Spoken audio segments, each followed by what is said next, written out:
What happened? What are you doing in the middle of a funeral? This is bad. Look at this note. I ran out of the funeral home in a panic during my mother-in-law's funeral. My husband, startled, chased after me. I showed my husband the note I found in my mother-in-law's hand, and he was surprised too. We would soon call the police. My mother-in-law and I had been close, as if we were a real mother and daughter, before my husband and I got married. My mother-in-law was very special to me, because I have lost both of my parents. I am very happy that I married my husband, whom I love, but I'm also very happy that I became accustomed to my mother-in-law. Then, my mother-in-law suddenly passed away. She fell from a balcony. During her funeral, I held her hand in the coffin and found a note with the most frightening thing written on it. I am Jane, and I'm 30 years old, and I have an office job. My husband Mike is 2 years older than me and works in sales. We were both students in the music club at the same university. We only talked occasionally during our college days because we both were in relationships. My husband is a very good singer and writes wonderful songs that cheer us up when we listen to them. The band in which my husband sang was the most popular in the music club, and I think it was at the level where they could have gone pro. I remember that I looked up to my husband and felt a little sad when I heard that he was going to quit the band and get a regular job after graduation. A few years after graduating from college, I went to a live music club to see a band I liked and happened to run into him again. We were both there alone, and we had a lot to talk about after a long time, so we ended up having dinner together after the show. We had dinner together after the concert, and there was no end to our conversation, so we decided to go to karaoke. Mike's singing voice was as beautiful as it had been back then. I was happy to know that he was continuing to play in a band while working. After that day, I often went to live concerts and dinners with Mike. No matter how many times we went, we always had a lot to talk about, and before we knew it, it would already be past midnight. We had known each other for a long time, and we liked the same bands, but I didn't think we would have such a good rapport. Mike seems to feel the same way, and we started dating a few months after we met again. After I started dating him, I was so happy every day. Of course, I enjoyed seeing Mike every day, but I also enjoyed going to the occasional live concert where his band performed. Mike introduced me to his mother, who had come to see him perform for the first time of many times. "Hello, I'm Jane, Mike's girlfriend." I nervously introduced myself. "You don't have to be so nervous. I've always been sad being at a concert alone. I'm glad you're here," my mother-in-law said and shook my hand. My mother-in-law had a wonderful smile and looked so young that I couldn't believe she had given birth to Mike. She didn't look out of place in a live music club full of young people. Afterwards, we had a lot of fun talking about today's concert. Although our age gap was quite large, I felt as if I was talking to someone my own age, and we quickly became friends in just one day. We exchanged contact information that day, and my mother-in-law and I started going to see Mike's live concert together. We sometimes had dinner before or after the concert, and I looked forward to that because she knew many good restaurants. My mother-in-law would smile at me as I ate deliciously. Even if I left Mike, I was so fond of my mother-in-law that I wanted to continue my relationship with her. 3 years later, we got married. I was so surprised and happy that I couldn't stop crying when my husband proposed to me from the stage during one of his concerts. I looked at my mother-in-law, who was standing next to me. I'm so happy that Jane and I are going to be a family. I'm so glad, she said with tears streaming down her face. I laughed when I saw my mother-in-law crying more than me. I have been without a mother for as long as I can remember, and my father died of illness right after I graduated from college. I have no siblings, so I have no one I can call family. I was so happy not only to be married, but also to be a family with my husband and mother-in-law whom I love very much. Soon, I started living with my husband and mother-in-law. My father-in-law apparently passed away a few years ago due to illness. My mother-in-law quit her job to take care of my father-in-law and now works part-time at a shopping center several times a week. I had only met my mother-in-law outside the house, so I discovered many new things about her when I started living with her. First of all, she's a very good cook.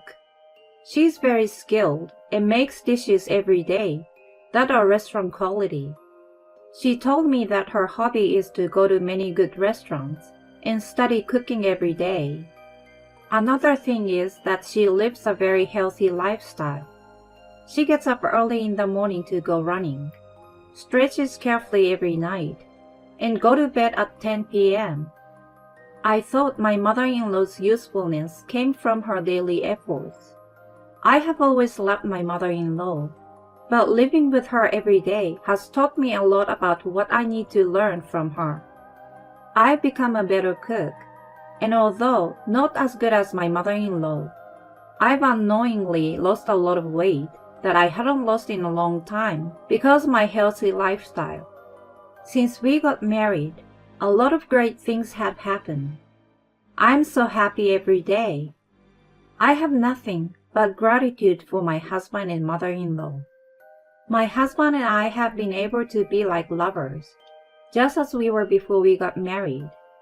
He sang to me at home sometimes, and I was happy to hear my husband singing any time. When I would cook dishes modeled after my mother-in-law's, Jane, this is amazing. It might taste better than my mom's. he would compliment me like so. No way, your mom is the one who taught me. When I say this, no, this is your skill. You've got a good sense for cooking, my mother-in-law would say as she laughs. 3 years into our marriage, we were still happy. We never had any fights, and we lived a peaceful life.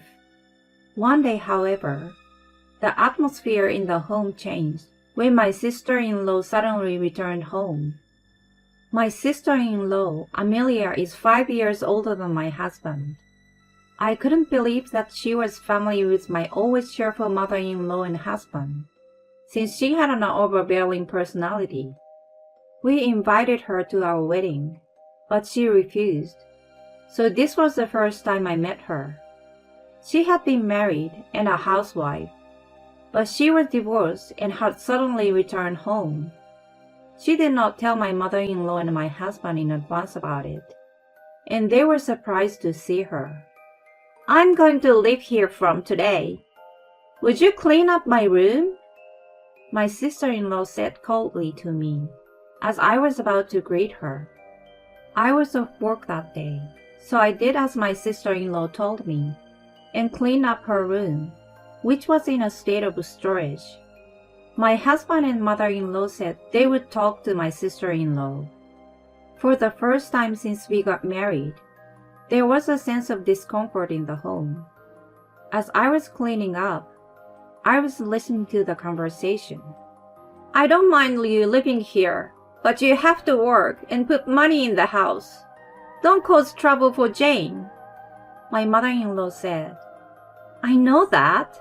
Mom, you're always so annoying, my sister-in-law retorts. Sis, don't talk like that. If you're going to live here, you should let us know in advance. If you can keep your promises, I will have you leave, my husband said in a strong tone. Yeah, whatever. Mike, you're always on Mom's side. My sister-in-law replied. I had never seen my husband speak in such a strong tone. My mother-in-law's usual smile disappeared, and she looked doubtful. I didn't say anything after hearing this conversation, but I was worried about the days to come. After that, my life changed drastically. My sister-in-law began to give me a hard time. When I came home from work, "Hey, I'm hungry. You're a wife, right? When you come home, make dinner quickly," she would tell me before I even have time to put away my bags. When I quickly began to make dinner, my mother-in-law came home and asked me, "Jane, what's wrong? You can cook dinner once you change. Mike's not even home yet." She says this to me sounding worried. I couldn't say that Amelia told me to do this, so I was feeling troubled. "I told her to do it. She's a wife, so it's natural for her to do this. Mom, you're being too easy on her," my sister-in-law said without a trace of apology. "What's natural? If you ask me, it's only natural that you, who isn't working yet, should be the one to cook. Are you looking for a job in the first place?" When she says this, Amelia replies, "There's no good job out there, so it can't be helped. You are always taking the wife's side rather than mine." She started talking selfishly like a child, and the two of them started arguing. I felt awkward, but I could only concentrate on making dinner in silence. My husband came home and saw my mother-in-law and sister-in-law arguing. Hey, what's going on? Amelia, did you say something selfish again? Amelia replies, "Why is it my fault? You didn't even listen to my side of the story. In the first place, that wife of yours," and she pointed at me. "Jane is not to blame. Stop blaming others."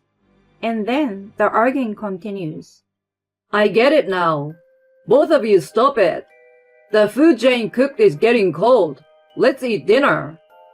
And my husband calms them both down. I felt bad because I was the one who started it.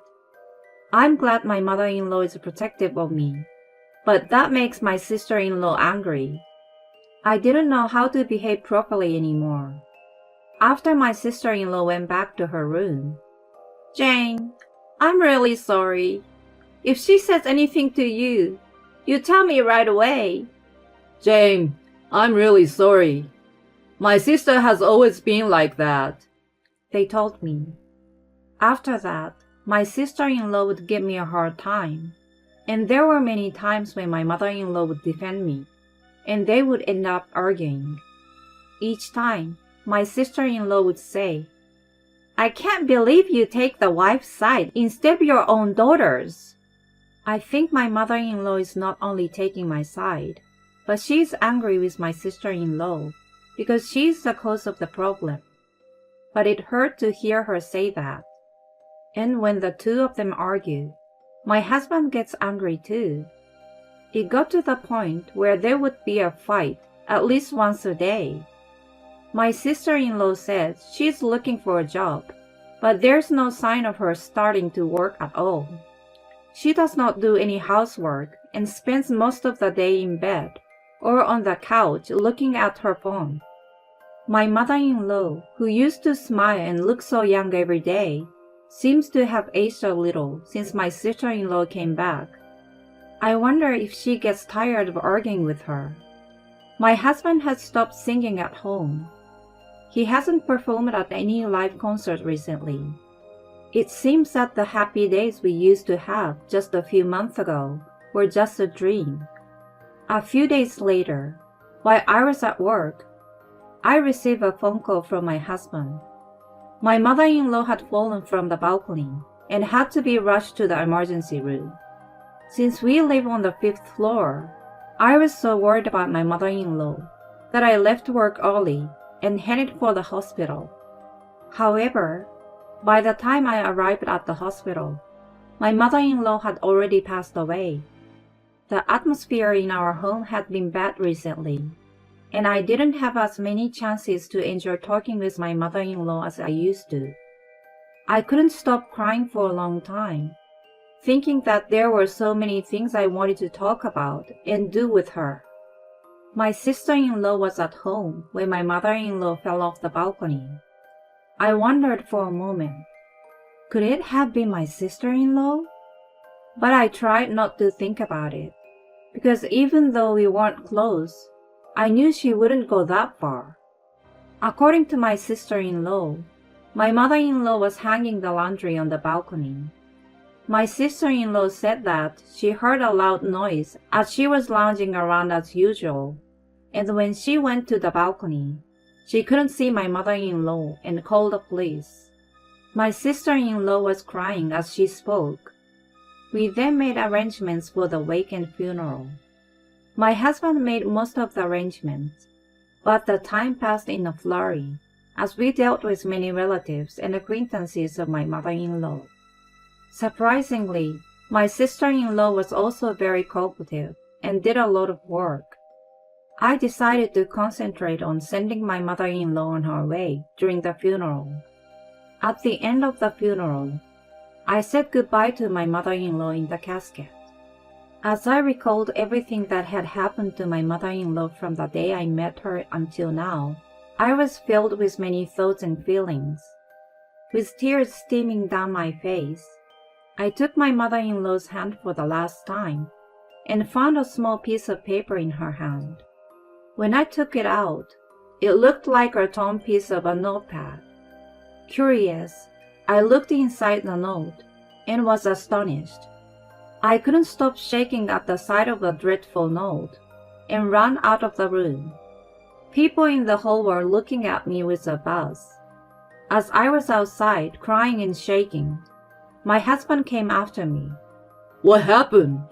What are you doing in the middle of a funeral? My husband seemed angry. Of course he would be. I just ran out in the middle of a funeral. With trembling hands, I showed him the note. This is bad. Look at this note. The note in my mother-in-law's hand read, It's Mom's fault for always taking the wife's side. If you had taken my side, none of this would have happened. Your favorite wife will be next. And it was written in my sister-in-law's handwriting. It was like she was saying she did it. It's not conclusive evidence, but it might be something. Just imagining how she must have felt writing such a note was terrifying. I was afraid to even look at my sister-in-law's face. All I could do was run away. But, What the hell is this? I'm going to go talk to the people in the hall, so wait here. my husband couldn't hide his emotions, but he knew he had to be firm, and he handled it calmly. Jane, it's okay. I'm with you. We'll get the police to do something about it. It's better for Mom. My husband said, hugging me as I trembled. My husband told the people in the hall what had happened, showed them the note, and they called the police. I waited there shaking. My sister-in-law came outside and asked me, What's going on? Don't you think it's disrespectful to my mother to be flapping around during a funeral? Why are you outside? You're insane. Then my husband said, Shut up and sit inside. He said loudly. My sister-in-law returned to the hall with a strange look on her face. I guess she didn't think we had seen her note. The attendee also looked at us strangely, but the funeral proceeded to the end, and when they finished putting my mother-in-law in the hearse, the police arrived and took my sister-in-law to the police station. My sister-in-law said, I don't understand. Why should I go to the police? What did I do? She was in a rage the whole time. My husband and I looked at her coldly as she was being taken away by the police. The people in attendance were in a state of confusion, but they went straight to the crematorium. That was the last time I saw my sister-in-law. The house was searched again, and my sister-in-law confessed to the crime, and she was arrested later that day. I heard her crying like a child at the police station, saying she hated her mother, who wouldn't take her side.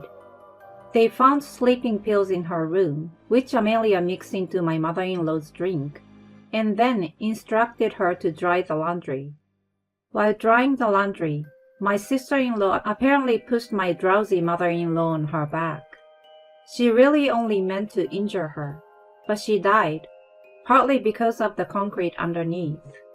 When I heard the police story, I was filled with fear and anger. I really can't forgive her. She's a selfish woman. I was terrified that my sister-in-law would come home until I got the call that she was under arrest. When the news of her arrest came, my husband and I were relieved. Then a criminal trial took place, and my sister-in-law was found guilty. She was also thinking of rebelling against me, though the charges were more serious, and she was going to jail for more than 10 years. I really wish the charges were more serious, but it's the court's decision, so I guess it's inevitable. My husband handled all the criminal trials. Now that the investigation was over, I laid my hands firmly on my mother-in-law's grave and apologized over and over in my heart. I'm still scared to this day that if I hadn't found the note then, maybe I would have been next. My husband and I told each other's company about the situation, filed the moving papers, and moved to another part of the country, so that we wouldn't have to face my sister-in-law who came out of prison one day. I don't think she will ever find out where we move. We decided to build my mother-in-law's grave in the place where we moved. We started a new life in a new place without changing our jobs. To be honest, I haven't completely recovered. There are days when I remember my mother-in-law and cry. Still, my husband and I decided to look forward to life little by little. Whenever I feel down, my husband sings to me. My husband happily tells me that he hopes he can form a band again in a new town. On the other hand, when my husband is down, I cook a dish that my mother-in-law taught me and eat it with him. In this way, we encouraged each other and gradually moved forward. Before going to work in the morning and before going to bed at night, my husband and I always offer incense and pray at my mother-in-law's altar. When I say I'm off when I got to work, I think I hear my mother-in-law's voice. Did I just hear my mom say stay safe? Maybe my husband can hear my mother-in-law's voice too. My mother-in-law is no longer here, but she will always be someone I look up to, just as she always has been. Today, I'm cooking something she taught me how to make.